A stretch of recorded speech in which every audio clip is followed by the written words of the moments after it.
I ask you to come down and speak on behalf of the community regarding investments. This series is talking about investments, building your portfolio, building your assets, and next week we'll be talking about protecting those assets. So we all have to start at the beginning, and basically this session is called Fundamentals of Investing. And today we have speaking is Felix Malitsky and C.J. Davidson, which will take you through the PowerPoint presentation of Fundamentals of Investing. Great, guys.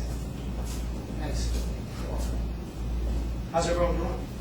Good. Great. Well, as Jack said, my name is Felix Malitsky. I feel privileged to have an opportunity to chat this evening. The idea for today's presentation is not to go product specific or go into specific investments or specific options that are available, but really give you a general idea of different investment choices that you have available and really educate you on what options are out there. There's been so much volatility in the market. You know, we just had one of the worst market crashes that we've seen in a long time. And the key now is how do you take advantage of some of the investment strategies that are available to you, and also if you're just starting out in your financial portfolio, what action steps can you take? If you're getting closer to retirement, how do you preserve your wealth? So CJ and I are going to go through different strategies that MetLife focuses on and options that are available to you that you can implement. Certainly we want to keep this interactive, and we want to make sure that we keep this really general in nature. If you have any questions as we're going through this, please don't hesitate to ask, and we'll be more than happy to address any questions. CJ is one of our investment specialists in the office, so we're gonna tee it off. We're gonna jump right into it, and we'll both be able to go through each area of investment strategies, and we'll start right from the beginning. Great.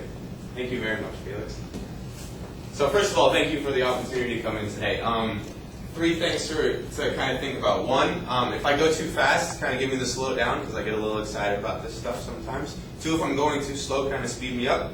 And three, just bear with me in case something doesn't make sense. I'm going to be here as long as you'll be here to answer any questions that we don't cover. So, like Felix said, we've been having a little bit of trouble in the markets lately. There's been a lot of volatility, a lot of questions, and especially for our clients that have been in the market maybe 5 or 6 years, and have enjoyed some good times before the last downturn, we've been fielding a lot of questions that we didn't field before, like, hey, you know, what's the asset allocation? How does that work? What does it mean to be allocated properly? What's a cat? What's a stock? What's a bond? Where people used to come in and say, you know, I trust you. This is my risk tolerance. These are my goals. Let's kind of jump into it. Let's see how we play. Now people are very concerned with knowing exactly what's going on. They want to be able to talk to their advisor and then go to the dinner table and talk to their friends about exactly what their money is. So hopefully this will be a little bit of an introduction to the basics, some different things that we implement towards the end, but more importantly, maybe more of a psychological look at investing in the markets to kind of give you some ideas and some tips maybe as to how to navigate through the volatile market. So without further ado, let's kind of go along the bouncing ball as it comes. So as we start, I guess we can start with the three different types of assets that we invest in: stocks, bonds, and cash. It's as basic as it gets. So if we go into each of the different three types of asset classes, let's talk a little bit about each. First, stock. Stock, you actually have a portional ownership in a company. So when a company goes public, they offer you a portion of the company, and the stock goes up and down based on the performance of the company. That's why when they come out with an earnings report or they say how good they're doing or how bad they're doing, the stock reflects that. It's more volatile. It's got higher potential than any other type of instrument. It's a stock. It's an ownership and an actual part of a company. Secondly, bonds represent a loan to a company. So if I open a company, Felix and I open a company and we need capital, we need a way to raise money, we issue bonds, which is basically a debt. You tell me you're going to give me some money, I promise to pay you, periodically until the debt comes due, and then I give you your money back. That's a bond.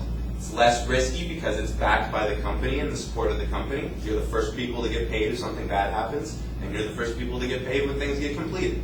Also, it's less volatile, so it holds a good proportion in the portfolio to help with the risky and the non-risky. And third, we have cash. Cash is your most liquid asset. It's like having cash in hand. You can do what you want with it. There's not any volatility. It pretty much sits there. As long as you're in a bank that's not going to default, and you're in a country like the United States, your cash is going to be there. So that's cash. Pretty straightforward. And folks, when we think